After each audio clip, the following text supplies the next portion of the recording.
Hello everybody, this is Netty from Netty Made, and today I'm going to show you how to make up block 6 from the Netty Made Made in 2025 sampler quilt. I should have done a live a couple of weeks ago, but unfortunately ill health prevented that, so I'm going to do a video today and upload it onto my socials and also onto the YouTube page. So if you download the pattern, you should be able to follow along step by step.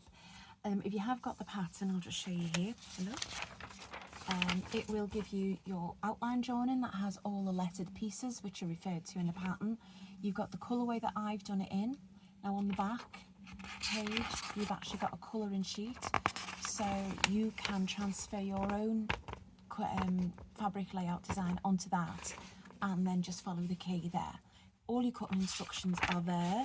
There's a little bit of cutting in this, but you know, bear with, it will come together quite quick.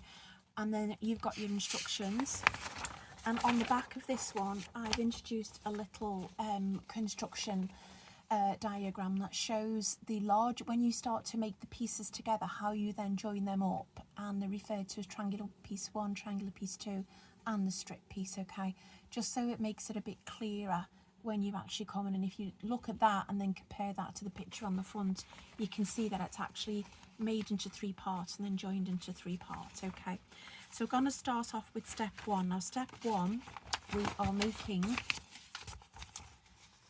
step 1 is these strips here, these 3 squares sewn together.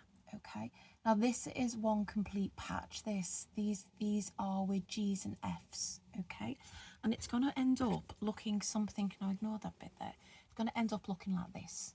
Okay, and you can see in the diagram we've actually got 4 of those there.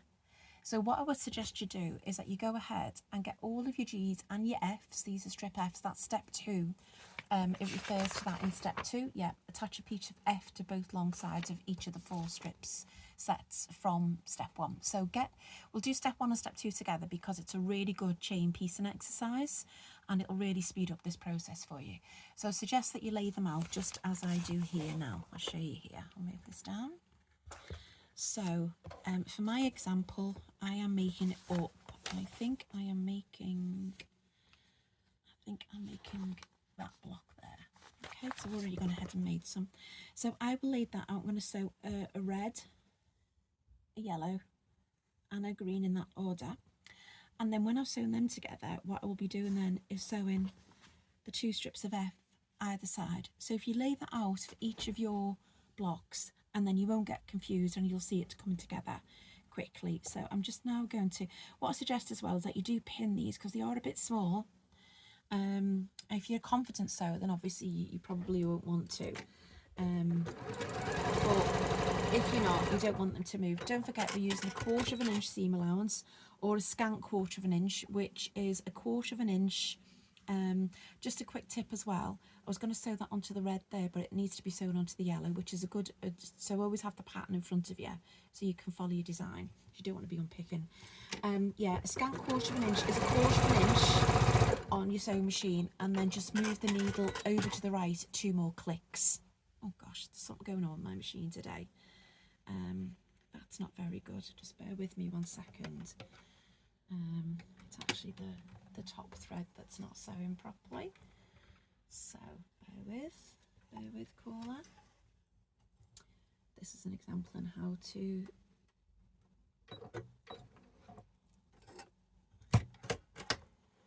machine it quickly. Right, so don't know what was going on there. We're going to do that again. It's the top, I think it's the top thread wasn't doing it right. Let me just check.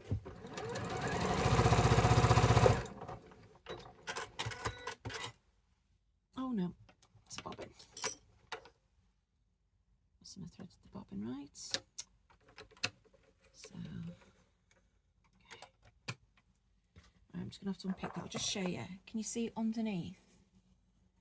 It's not right, it's bubbly in that, and it just comes out dead easy.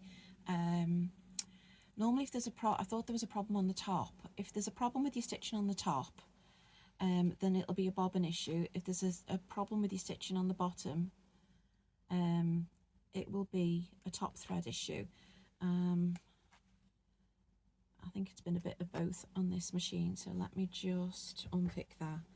I think it's been going a bit funny because I've seen some of my stitches showing as well, so when I've been doing the sample, so I'm not going to unpick it though, it's staying together.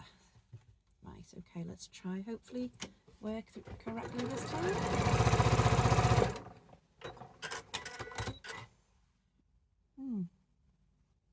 No, it's not doing that. Right, okay, let me just use a different thread. I'm going to try this blue. It could just be that it doesn't like that thread. So I'm just using, because this is the demo quilt I'm making up, I'm not really being very careful with my thread choices, to be honest. And I suppose I would be on the one I actually make myself, which is opposed to the tester one, being very careful with that one, because that's the one that we'll definitely use. No, what's going on with that? Oh, my tension knob had moved. Oh no, how annoying is that? It's been turned down to 1 and I don't know why. That never moves. It's always on 5. Never have to mess with my tension. Well, there you go, that just shows you, if you mess with your tension, your machine doesn't sew properly. So don't mess with your tension, because there's no need to mess with your tension. Oh, that means I might have to unpick all of this now. Never mind. You never thought you'd be watching me unpick a block, did you? But I'm not going to edit this out. I'm going to keep it in, because I think, you know, when things go wrong, you always think, oh, it's me, it's me, it's me. But I mean, you know, I've had this machine for 4 years. I know it inside out, upside down, back to front. And I never touched the tension dial. Never. So it didn't even occur to me then that this was a tension issue. Now let's see if I'm just talking wrong or whether I'm talking right. Oh gosh, yeah. Look. Perfect stitches now. Say, so I don't know, someone obviously has touched the tension knob on this. I don't know who that would be, it's never me. So that just goes to show you that even if, you know, you might think it's you, but it's not necessarily you. So if your machine does go a bit wrong, first thing to do, switch it off and on again. That's always good. Right, back again. Sorry, I had a bit of a glitch with the video there, so we'll start again. We are now moving on to making triangular piece 2, as I showed you earlier, and I'm going to sew this onto this edge here, and that I am forming this piece here, so I'm joining this onto this.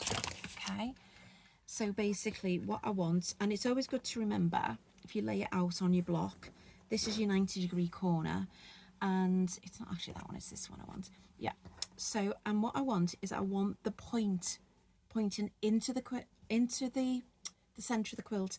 I don't want to sew it like that. I want to sew it like that, and the easiest way to remember that is basically you're going to have a 90-degree corner there and a 90-degree corner there. So you're just going to match those two up together like that, okay? And you're just going to stitch along this line here. I'm going to do that now. I don't know what that little glitch was then, but hopefully I can sort that out in the editing. Oh. Okay. So when you flip that back, you can see now I've got that piece like that.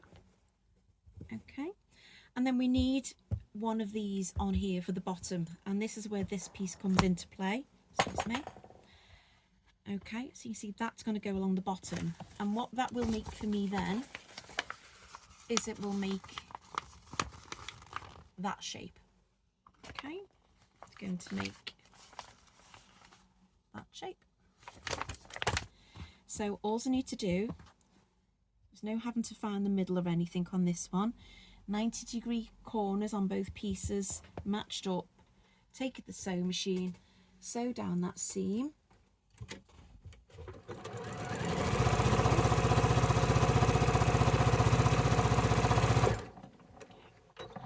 And what you're hoping you will achieve is that when you sewed your seams, you will not cut your points off there. Okay, it'd be nice if you do, so be it. If you can avoid that, that's great. Okay, so I'm just pressing them seams to one side.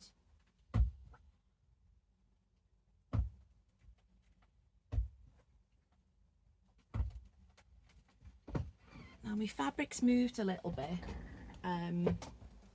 when I was sewing that, because I didn't pin, naughty me. If that happens and you get a twist in your seam, all you need to do is within the seam allowance, not in the stitch allowance, just give a little snip, and what will happen then is the seam will lie nice and flat for you, so you've got a nice flat seam there, there's no bulk or anything. Okay, so we've now made triangular piece 2, and over here we've got triangular piece 1, as you can see there. That is my dodgy center. Anyway, so we've now got those 2 pieces there, but what we need is this middle strip here. So if you go back to your little drawing on page 3, we're now going to make this strip, and this strip consists of the center block, which we've yet to make, and 2 of these. Okay, now I've just got to sew this one together. Now when you're sewing these, it is important that you find the middle of the block, because you want this to be stitched on correctly.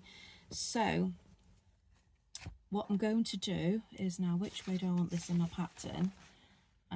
That is my top piece, so this is my bottom one, so I want it like that. Okay, right, so I'm going to fold this in half. I'm going to match the seams there like that, fold that in half.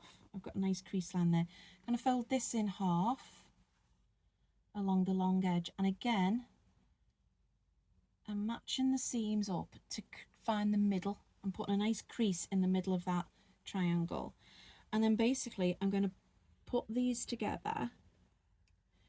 Now I think I've overstretched. Now you can cut the dog ears off on these if you want to, if it's getting in the way, but I've overstretched one of my fabrics, so this is sitting slightly higher than that is. So what I'm doing is, when I'm putting it along the matching that along the edge of the block underneath, I'm going by this triangle here, not this one, because this is as you can see, it's overhanging the block a little bit. It's not a problem, it's going to be fine, but that's just an error I've made. So if you do find that your tops aren't matching properly, like that one isn't there, it's because I was rushing, don't worry, match the best matching one up. Okay, and I'll show you how now, why that doesn't cut off your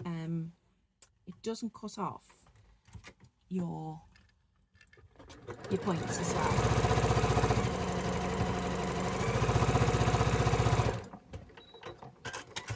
Okay. So you can see there,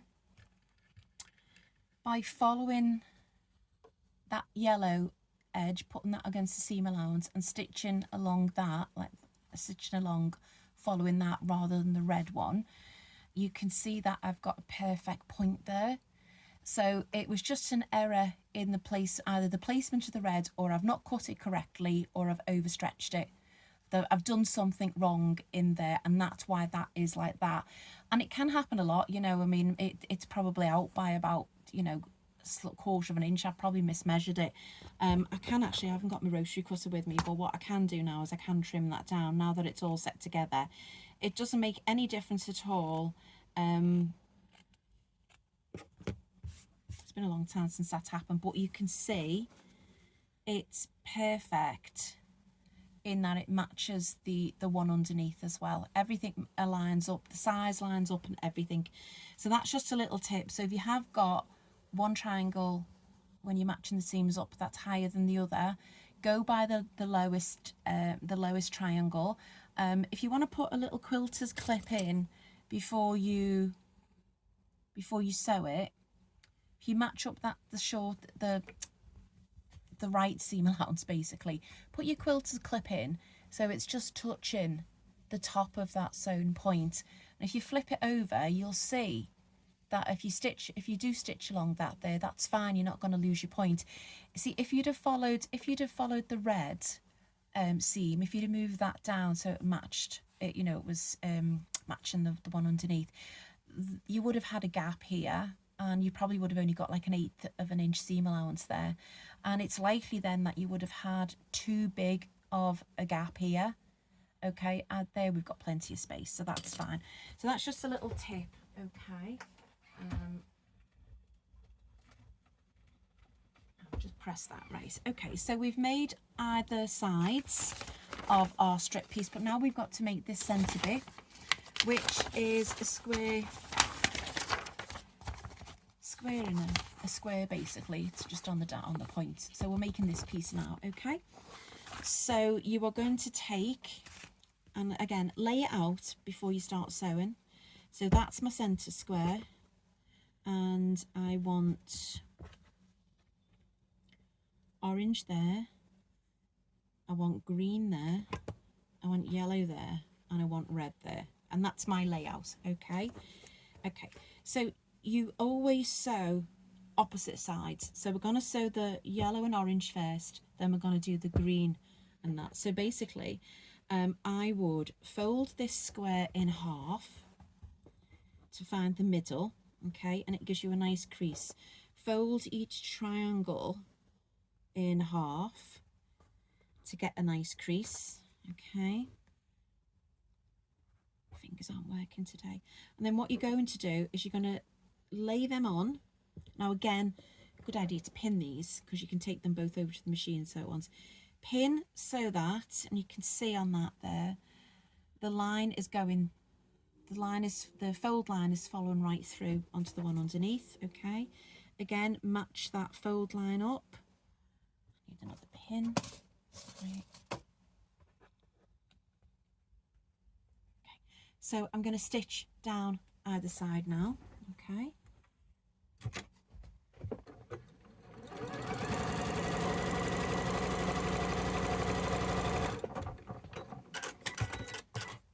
and then once these are stitched, you need to press these open. You need to flip them back and press them open. That's really important before you do anything else, because if you don't do that, the next two won't go on right, and your block won't be right at all. Okay, so I'm just going to press, set the seam, and then press these over.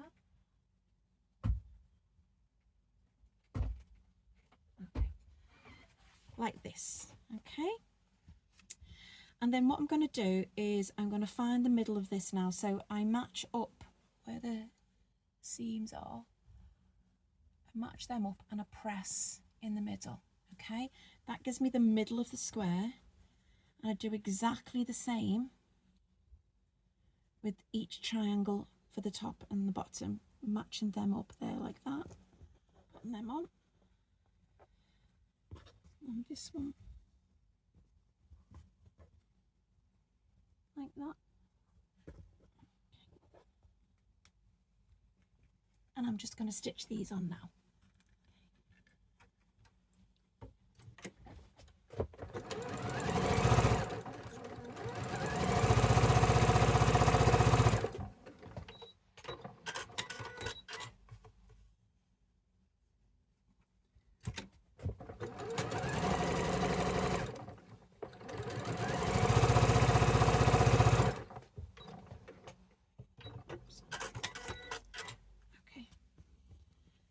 So I'm just going to press this, and then that is done.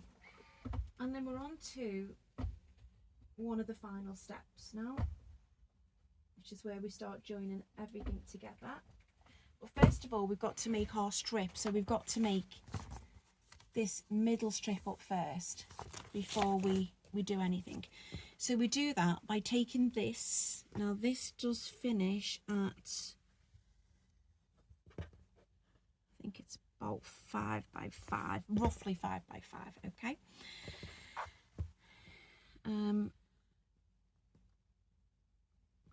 it should really match the underneath.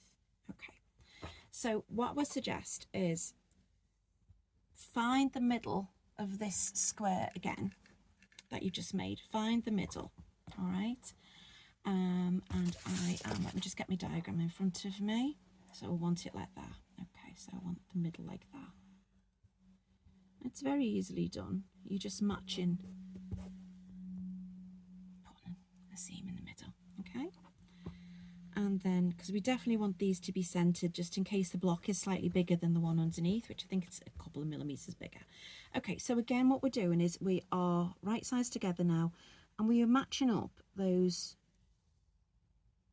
middle creases we've just created. And then we are pinning it. And you can see then, because I've not ironed this, the middle crease of this runs into the middle crease of the block underneath. So I know that everything is placed correctly as it should be, even if it's slightly too big on one edge over the other, or it's a couple of millimeters out, it doesn't really matter.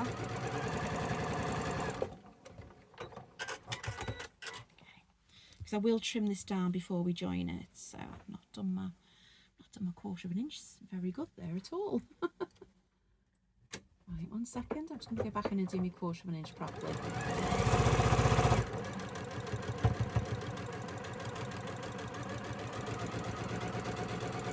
I'm using the 1/4 of an inch foot.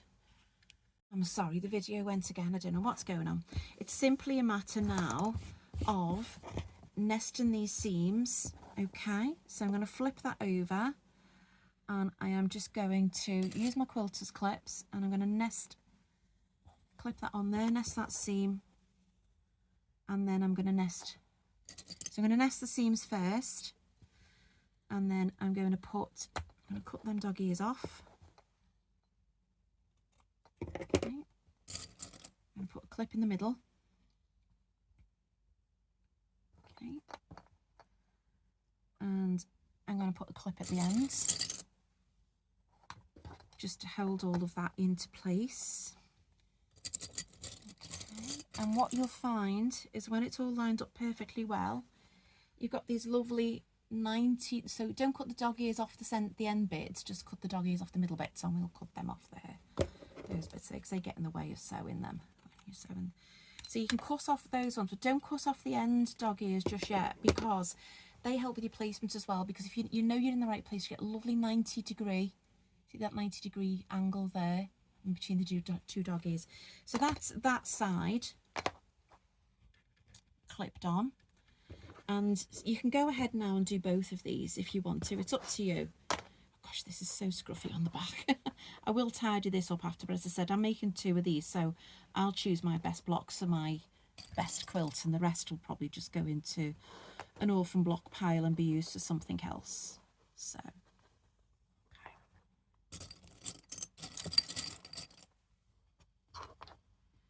Now, when you make your block up, if you're not sure whether you're nested or not, if you use the 1/4 of an inch mark on the back of these quilter's clips, there's a little 1/4 of the first line's 1/4 of an inch. If you flip it over, excuse me, if you flip that over, you can see that the seams have nested perfectly there. Okay, so again, excuse me, so messy. I'm just going to just pin that along, cut off my dog ears so they don't get in the way. Fine, cut off those ones as well. And then match that along to there. Perfectimo. Right, so I'm going to stitch now, okay? So it's just 2 long seams now to bring the whole block together. And what should happen is you shouldn't be cutting off any of your points if you've matched your seams up, and if you've nested them correctly. They should nest well, so all the seams match, and you shouldn't be cutting off any points at all.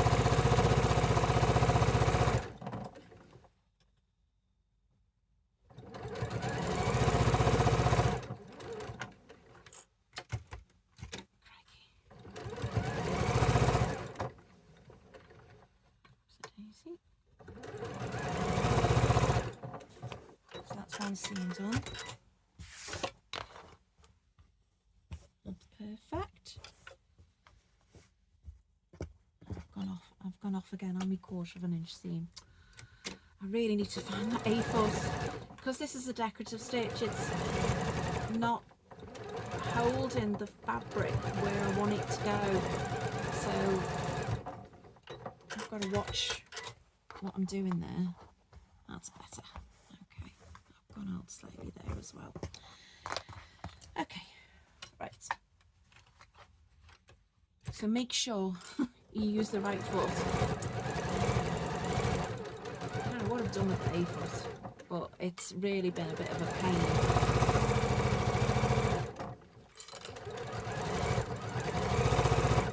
It's been a bit of a pain not having it, to be honest.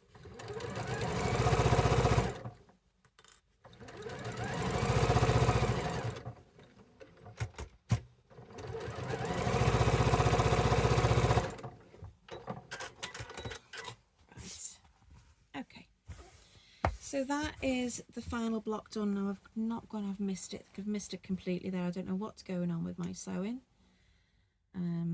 Just let me unpick that. Yeah, it's just moved. That foot is definitely not the right. I'm just gonna have to unpick that, so just ignore that. I will fix this. Okay.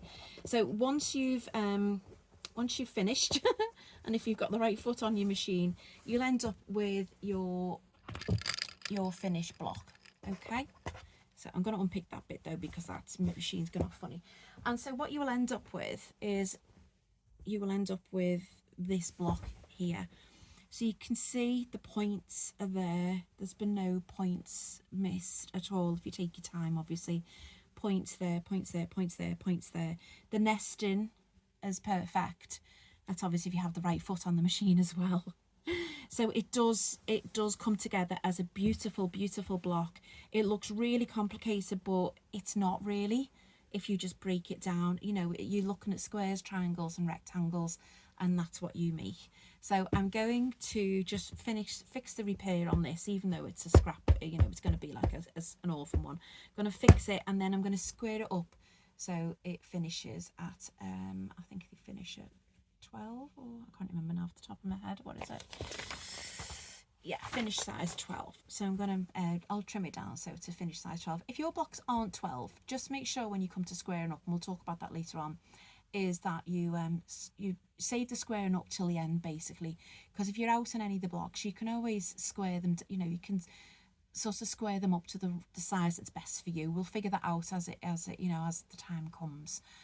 Okie dokie then. So I hope you've enjoyed that one. I'm going to do a video for block 7 now, which is a simple block, so that won't take too long. So I'll upload that shortly onto YouTube and social media. So I hope you've enjoyed this video, and good luck with making your block 6.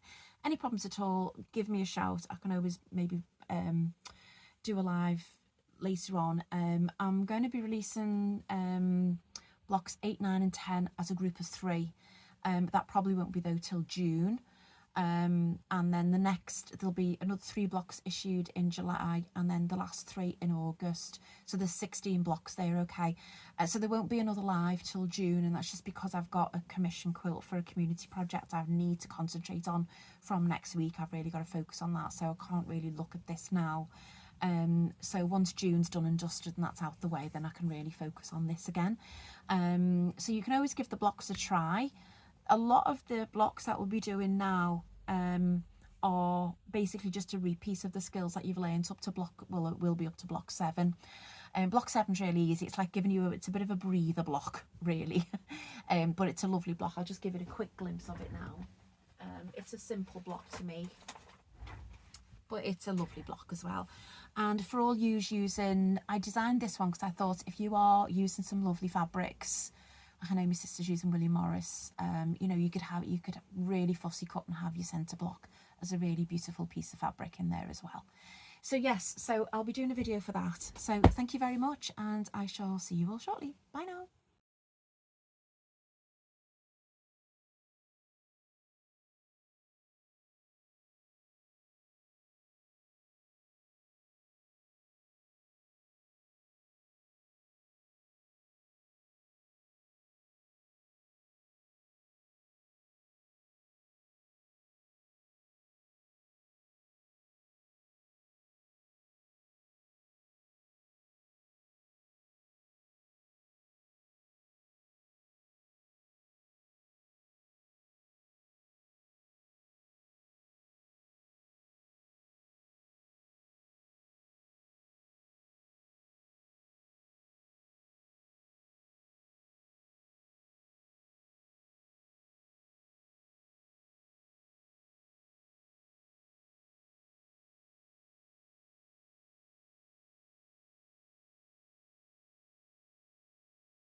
Hello everybody, this is Netty from Netty Made, and today I'm going to show you how to make up block 6 from the Netty Made Made in 2020